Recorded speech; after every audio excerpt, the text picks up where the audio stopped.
Welcome students आज हम discuss करेंगे टॉपिक का हमारा रेजिस्टेंस वाला। और रेजिस्टेंस में क्या क्वेश्चन है कि what are the factors on which resistance of a conductor depends. हमें उन फैक्टर्स के बारे में जानना है जिसकी वजह से रेजिस्टेंस किसी भी कंडक्टर की डिपेंड करती है। तो अगर हमें वो फैक्टर्स पता हो तो हम कंडक्टर की रेजिस्टेंस बढ़ा सकते हैं या घटा सकते हैं। तो स्टूडेंट्स हमने पीछे ओम्स लॉ में पढ़ा था V is proportional to I। तो B किसके बराबर था? RI के। और R किसके बराबर था? V/I। ये चीज़ हमने अपने पिछले वीडियो में पढ़ चुके हैं। R रेजिस्टेंस है, B वोल्ट है, I करंट है।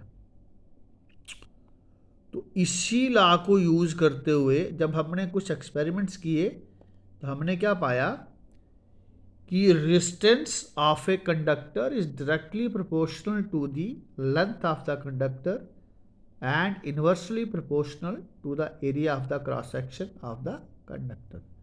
हमने क्या पाया कि किसी कंडक्टर की अगर रेजिस्टेंस है वो डायरेक्टली प्रोपोर्शनल है किसके? Length of the conductor and inversely proportional to the area of the cross section.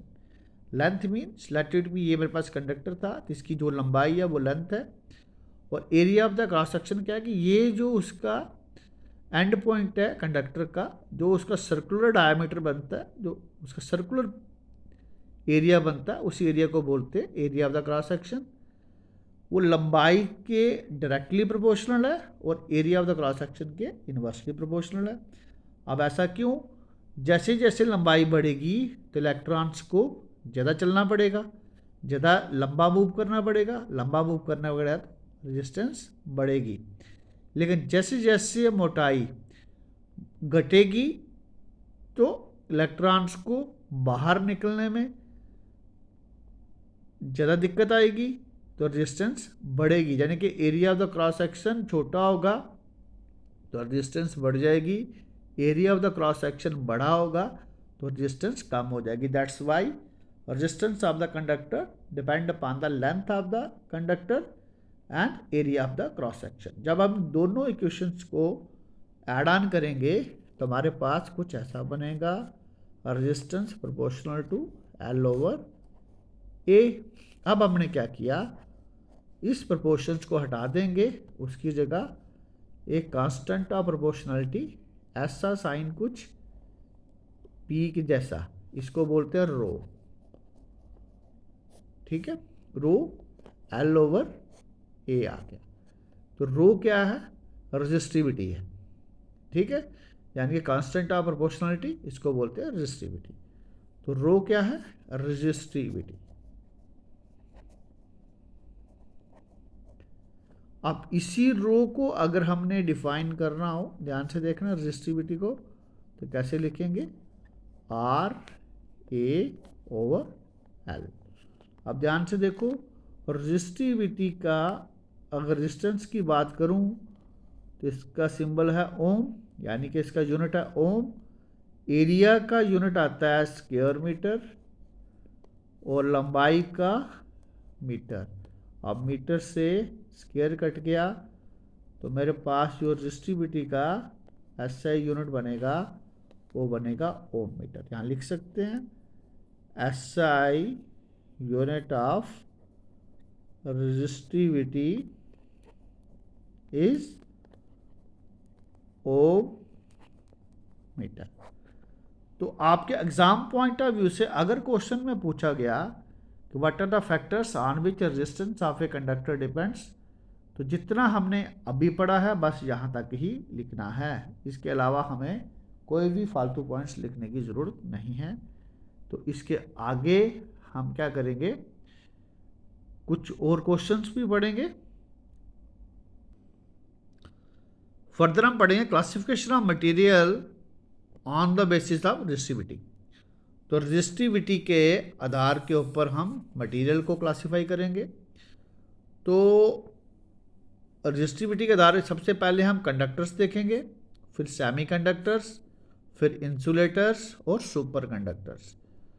अब आपको हमने पीछे पढ़ा था कंडक्टर्स में कि उसमें फ्री इलेक्ट्रॉन्स होते हैं, इलेक्ट्रिसिटी आसानी से फ्लो कर जाती है।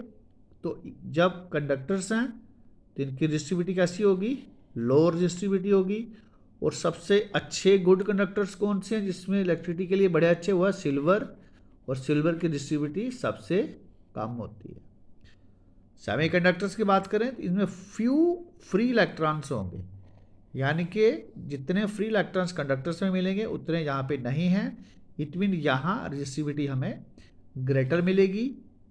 लेकिन इसके बाद इंसुलेटर्स हैं, इसमें फ्री इलेक्ट्रॉन नहीं है, no free electrons, it mean high resistivity, very high resistivity. लेकिन अगर मैं बात करूँ सुपर कंडक्टर्स की, तो सुपर कंडक्टर्स की रजिस्टिविटी कैसी है, नियर अबाउट ज़ीरो। तो ये बड़े अच्छे कंडक्टर हैं। लेकिन इसके लिए भी कंडीशन है, जिस जहाँ पे टेम्परेचर, एक सर्टेन टेम्परेचर पे यहाँ पे रजिस्टिविटी जीरो हो जाती है, उस वक्त हमारे पास कुछ मटेरियल सुपर कंडक्टर का काम करता है। तो स्टूडेंट्स, आई होप सो कि आपको आज का टॉपिक जो अभी हमने डिस्कस किया कि रेजिस्टेंस जो है वो किसी भी मटेरियल की किस पे डिपेंड करेगी, वो डिपेंड करेगी लेंथ पे और inversely proportional to area of the cross section पे। और इसी से हमने रजिस्टिविटी सीखी।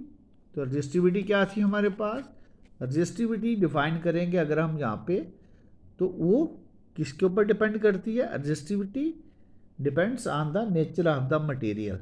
यानी कि जो रजिस्टिविटी हमने क्या देखा, हमने देखा कि रजिस्टिविटी वो कहाँ डिपेंड कर रही है, depends on the nature of the material of conductor.